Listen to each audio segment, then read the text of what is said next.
Hi, my name is Vidhi Yadav. Welcome to my channel Vidhi's विद्यालय। आप सब जानते हैं कि हमारा देश वर्ल्ड की सबसे बड़ी डेमोक्रेसी यानी लोकतंत्र है।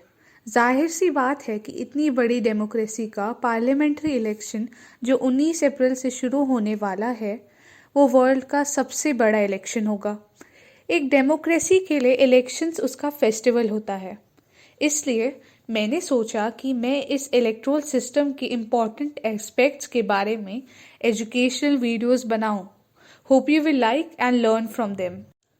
तो चलिए आगे बढ़ते हैं। India has a parliamentary system as defined by its constitution with powers distributed between the central government and the states. ये सिस्टम हमने ब्रिटिश यानी यूनाइटेड किंगडम के कॉन्स्टिट्यूशन से अडॉप्ट किया है। तो इस सिस्टम में बताई हुई सेंट्रल और स्टेट गवर्नमेंट्स इलेक्शंस के थ्रू चूज की जाती है। Let's now see the literal meaning of elections.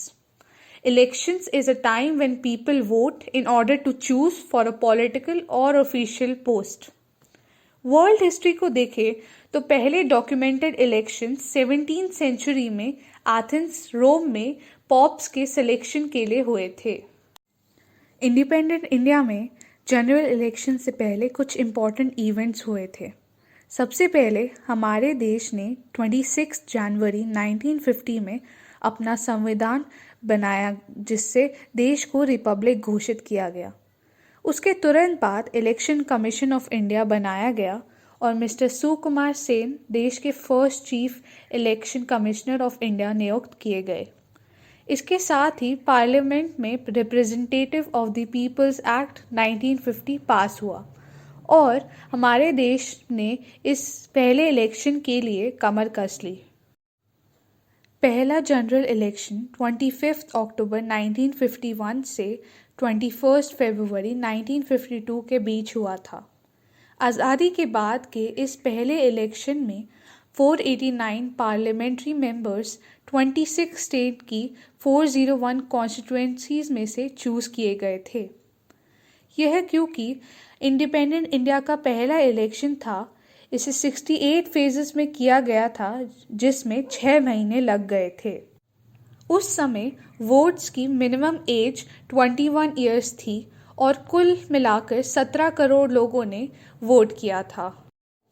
In 401 constituencies में से 86 कॉन्स्टिट्यूएंसीज में से 2 मेंबर्स चूज किए गए थे जिनमें एक जनरल कैटेगरी और एक शेड्यूल्ड कास्ट में से थे और एक कॉन्स्टिट्यूएंसी में से 3 मेंबर चूज किए गए थे जो बैकवर्ड क्लासेस के लिए रिजर्व थी। 2 एंग्लो इंडियन मेंबर्स भी इसमें शामिल थे। उन्हें प्रेसिडेंट ने चूज किया था। हर कैंडिडेट के लिए एक अलग कलर का बैलेट बॉक्स पोलिंग बूथ में रखा गया था। इसके लिए 20 लाख बैलेट बॉक्सेस बनाए गए थे जिनको बनाने में 8200 टन स्टील लगा था। इस इलेक्शन को कराने के लिए 16,500 क्लर्क्स 6 महीने के लिए हायर किए गए थे। इस इलेक्शन में इंडियन नेशनल कांग्रेस 364 सीट से जीतकर सबसे बड़ी पार्टी बनी और उनके लीडर श्री जवाहरलाल नेहरू इंडिया के फर्स्ट प्राइम मिनिस्टर बने। अब यह सवाल उठता है कि 15 अगस्त 1947 से फरवरी 1952 तक देश की सरकार कैसे चली। तो इसके बारे में और इलेक्टोरल सिस्टम के काफ़ी एस्पेक्ट्स को मैं अपने नेक्स्ट वीडियो में कवर करूँगी। So till then, bye and get ready to vote if you are eligible, as I believe that ballot is more powerful than bullet. And a question for you to ponder on: when was voting age reduced to 18 from 21 in India? Thank you so much for watching.